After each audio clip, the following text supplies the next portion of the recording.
Okay, so today we're going to be reviewing the Abosi. Not sure if that's how you pronounce it or not. That's how I'm going to pronounce it. Let's put it together and take a closer look.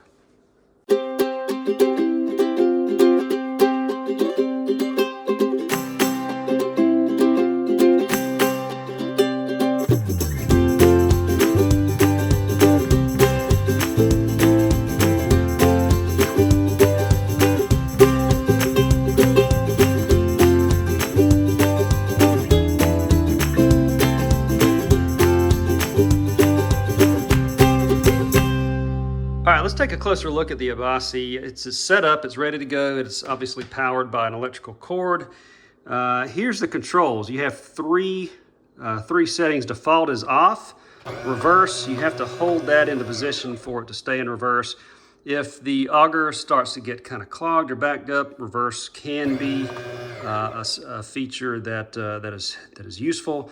Then obviously on, that's going to push the produce towards the screen, which will juice the produce.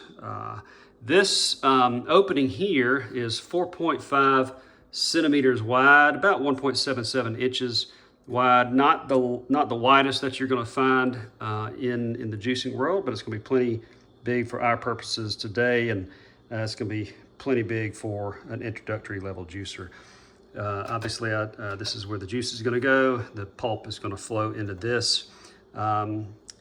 Let's juice and see how it performs. Okay, what are we juicing today? My favorite go-to recipe. This is a carrot, orange, and ginger juice. Obviously, you can see just a tiny bit of ginger. That's all it's going to take. I've got one navel orange and two large carrots. These carrots have not been peeled. It's one of the great things about juicing carrots. You don't have to peel them, just throw them in the juicer. So let's go to work.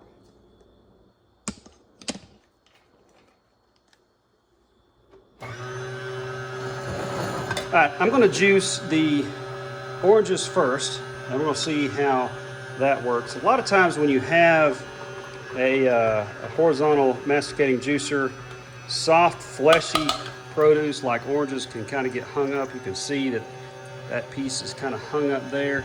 I actually did this same recipe yesterday and did not have any problems, but you can tell that one piece is getting kind of hung up. So let's go ahead and throw in a few more pieces. Looks like that piece kind of worked its way through the system now. You can tell the pulp is starting to come out. What some people do, and I've not had this problem with this juicer, but if you have a kind of a soft, fleshy produce like oranges that gets kind of hung up in the auger, what you can do is follow that up with something that's a little bit more hard, like a carrot. Let's do a carrot and see how that looks. Now you can hear the motor starting to slow down. This motor is rated 150 watts of power. I don't know if that would be accurate, but maybe it is. Anyway, it is struggling. The motor is struggling a little bit, but it's not getting stuck or anything, so it's working just fine. Now, as I said earlier, I did juice this recipe yesterday, and this was a very thick piece of carrot. I'll be honest with you, I did not feel that this juicer could handle a carrot piece that thick, so I did slice that one in half. So if you buy this juicer, that may be something you want to do, because you can tell even this juicer being cut in half, even this carrot being cut in half, you can tell the motor starting to slow down just a little bit. Still working, still juicing, but it is struggling a little bit. All right, let's go ahead and do our last piece of orange.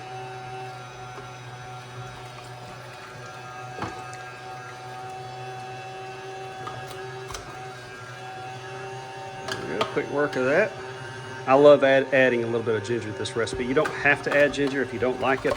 I personally like it. It just adds a little bit of zip to the juice, which I find pleasing. We're going to do our last carrot. Get that to go through there.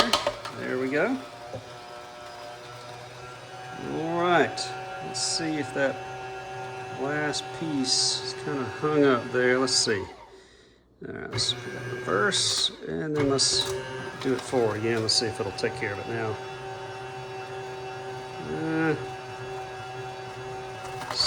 There we go. Let's finally get it. Okay. Sometimes these horizontal masticating juicers, I know we have a juice cube as well. Sometimes they can get kind of hung up, and I'll be honest with you, the juice cube, quite often I had to take it apart and kind of clear it manually. Have not had to do that today, so that is good. So let's take a closer look at the pulp and a closer look at the juice. So the pulp, you can see, is you know, it looks pretty good. It's the oranges, you can kind of squeeze and get a little bit more liquid out. Obviously, this is not the most efficient horizontal masticating juicer I have ever tested. The carrots look pretty dry, but carrots are already dry anyway. But even squeezing that, you can hear that, you know, getting a little bit of juice to come out of what's remaining. But you know, this juicer on Amazon right now is $119. It's discounted from its standard price of $129. So for introductory level juicer, not bad. And if you know, you don't know if you want to juice or not, you don't know if you're going to hang with it, it's not bad. It's not a bad price. So got a little bit of stuff on my hands. That's gonna have to forgive me for that. But that's the result of the juice. You can tell there's a little bit of foam at the top. Masticating juicers don't produce a whole lot of foam, but they do produce a little bit. Obviously, if this was a centrifugal juicer, there would be a lot more foam. I do not care for foam. That's why a lot of people love masticating juicers. You can read more on the difference between horizontal masticating juicers and centrifugal or fast juicers on our website at juicingjournal.com. So that's it. I'll tell you this, my pros and cons. Let's talk about that. So one pro, obviously the price. It is incredibly attractive. You know, $119 currently with a discount. Not a bad price. Like I've said a couple times, if you're curious about juicing, but you don't know if you're going to be able to hang with it or not, this is a juicer to kind of test the water, so to speak. Easy to use. It performed well. The motor did bog down a little bit with some of the thicker carrots, but I mean, nothing got clogged. It actually performed better than the juice cube, because I made this recipe several times on the juice cube, and it does have a tendency to back up. So for a much less expensive juicer, actually performed quite remarkably. So no complaints really there. I'll tell you from a con standpoint, the components of this juicer, they just don't feel, you know, they don't feel as high end as what some products may be. You know, this stuff is just a little bit flimsy, but I don't know how long this juicer would last. Maybe it would last a year, maybe it would last 10 years. But I think that there's going to be brands of juicers on the market that will last a lot longer. But again, if you're curious, do I really want to get into juicing? This is a good one to put your toes in the water. So that's it. I hope you've enjoyed this video. Please like and follow or subscribe to this channel. We'd greatly appreciate all your support, so it would allow us to continue making these videos. And come check out our website, juicingjournal.com, where we have reviews on products like this and a lot of juicing recipes. And we'll see you again soon. Thanks.